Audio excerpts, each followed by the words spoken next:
নমস্কার বন্ধুরা, আমি কোজাগরি আবারও চলে এসেছি তোমাদের সামনে একটা ভিডিও উপস্থাপন করতে। প্রত্যেক দিনের মতো আজও আমি তোমাদের সাথে বাস্তু টিপস বা কিছু টোটকা উপাচার তোমাদের সাথে শেয়ার করব।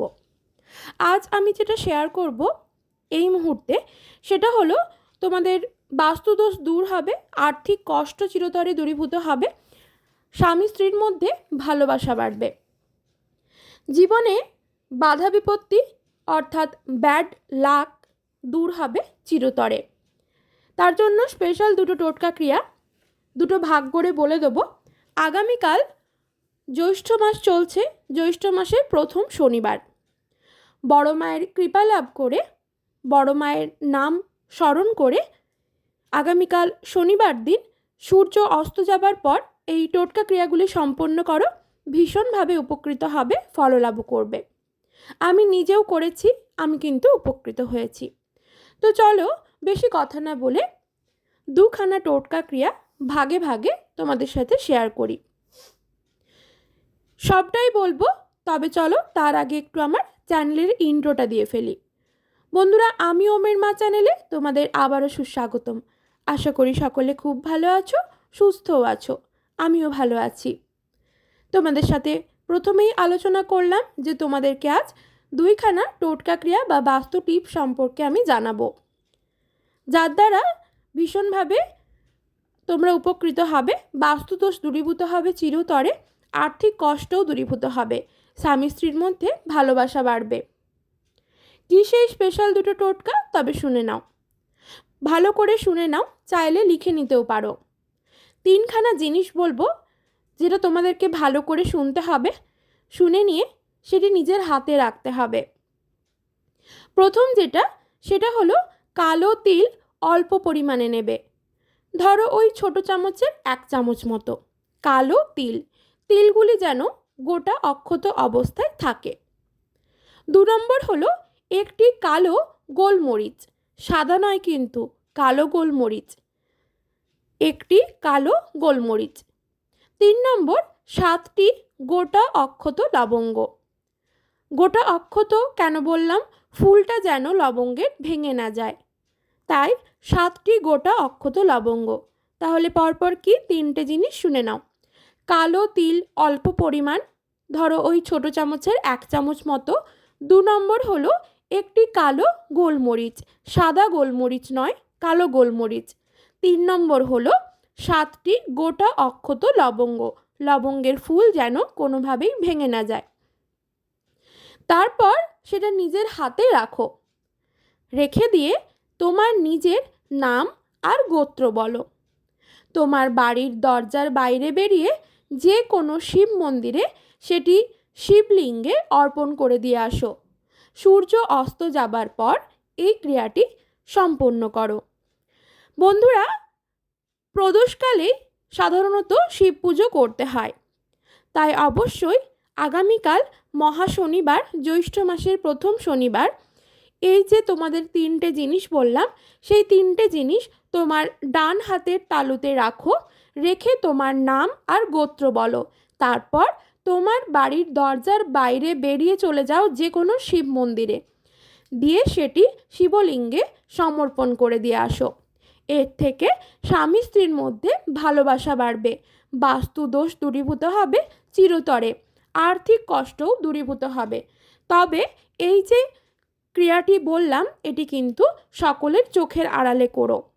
যদি বাড়ির কাউকে জানাতে চাও জানাতে পারো, তবে চেষ্টা করবে না জানানোর।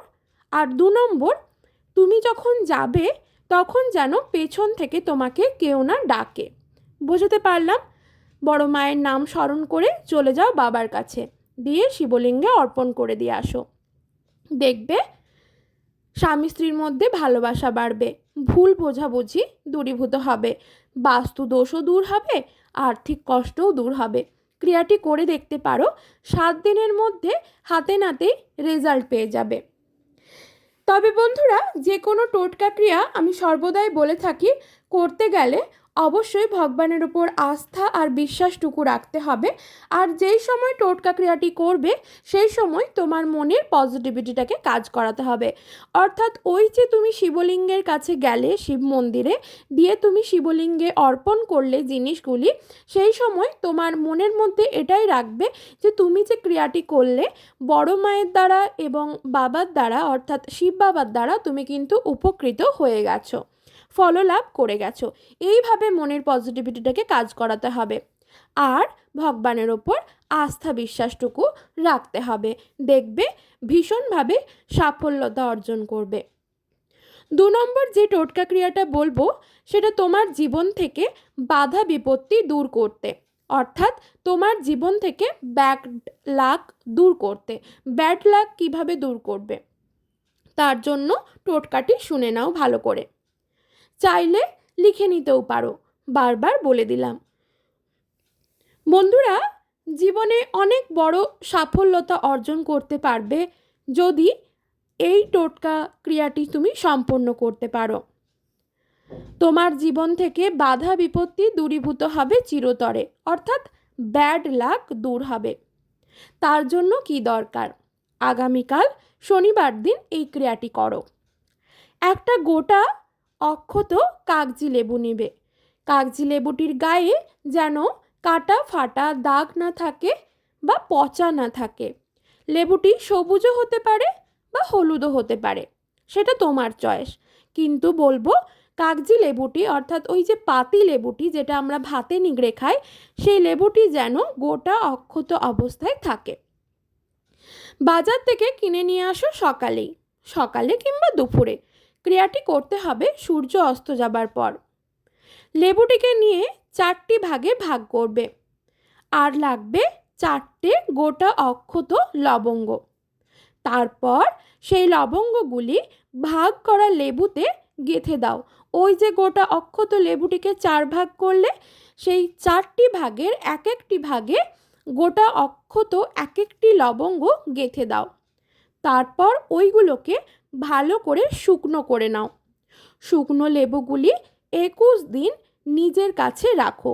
কন্টিনিউ কিন্তু 21 দিনই রাখতে হবে, তবে সকলের চোখের আড়ালে। কেউ যেন ক্রিয়াটি করতেও না দেখে। আর ওই যে তুমি লেবুটি শুকনো করতে দিয়েছো, লেবুটি কোথায় রাখছো সেটাও যেন কারোর চোখে না পড়ে। শুকনো লেবুগুলি অবশ্যই করে 21 দিন টানা তোমার নিজের কাছেই রাখতে হবে। নিজের কাছে মানে আমি তোমাকে এটা বলছি না নিজের শরীরের সঙ্গে জড়িয়ে রাখো, সেটা না। তুমি নিজে তোমার নিজের একটা জায়গায় রেখে দাও, যে জায়গাটা তুমি ছাড়া বাড়ির অন্য কেউ জানবেও না, দেখবেও না, হাতও দেবে না। এইটা যদি করো, ফলে তোমার ব্যাড লাকের যে সার্কেলটা আছে বা চলছে সেটা কিন্তু নষ্ট হয়ে যাবে একেবারে। মিরাকেল ঘটবে তোমার জীবনের সাথে, তোমার জীবনে ম্যাজিক ঘটবে 22 দিনের মধ্যে।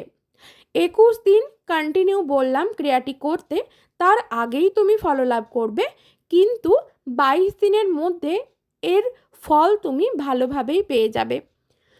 তারপর 22 দিন পর একটি ঘিযুক্ত মাটির প্রদীপ নাও। এইরকম একটি মাটির প্রদীপ নাও, তুলোর সলতে দাও। তুলোর সলতোটা দিয়ে ঘি দিয়ে পরিপূর্ণ করো মাটির প্রদীপটি। যদি সাধ্য সামর্থ্য থাকে অবশ্যই ঘিয়ের প্রদীপ প্রজ্বলন করো। যদি সাধ্য সামর্থ্য না থাকে সেক্ষেত্রে বলবো সর্ষে তেলের প্রদীপও প্রজ্বলন করতে পারো। আর যদি সাধ্য সামর্থ্য থাকে ঘিযুক্ত মাটির প্রদীপ প্রজ্বলন করো। তাতে গোটা অক্ষত 2খানা কি 3খানা লবঙ্গ দাও। দিয়ে সেটি কোনো মাতৃমন্দিরে অর্থাৎ মা কালীর মন্দিরে বা দুর্গা মন্দিরে বা শীতলা মন্দিরে অর্থাৎ মাতৃমন্দির যেটা, সেখানে গিয়ে সেই প্রদীপটি প্রজ্বলন করে দিয়ে আসো। ক্রিয়াটি অবশ্যই করবে প্রদোষকাল চলাকালীন। কখন করবে না 21 দিন ওই যে শুকনো লেবুটি রাখলে, টুকরো করা লেবুগুলিকে 21 দিন রাখলে তোমার কাছে শুকনো হয়ে গেল। 22 দিনের দিন তোমাদেরকে প্রদোষকাল চলাকালীন অর্থাৎ সূর্য অস্ত যাবার পর সেই প্রদীপটি দিয়ে আসতে হবে যে কোনো মাতৃমন্দিরে। বন্ধুরা, ক্রিয়াটি করে দেখো, ভীষণভাবে উপকৃত হবে, ফললাভ করবে, বাস্তুদোষ দূরীভূত হবে চিরতরে। কোনো নেগেটিভ অর্চা তোমার বাড়িতে তো দূরে থাক, তোমার আশেপাশেও ঘেঁষতে পারবে না, ভীষণভাবে উপকৃত হবে। ভিডিওটি ভালো লাগলে অবশ্যই লাইক করো, শেয়ার করো আপনজনেদের সাথে। কমেন্ট করে জানিও যদি কিছু জানার থাকে, অবশ্যই আমি তোমাদের কমেন্টে রিপ্লাই দেব।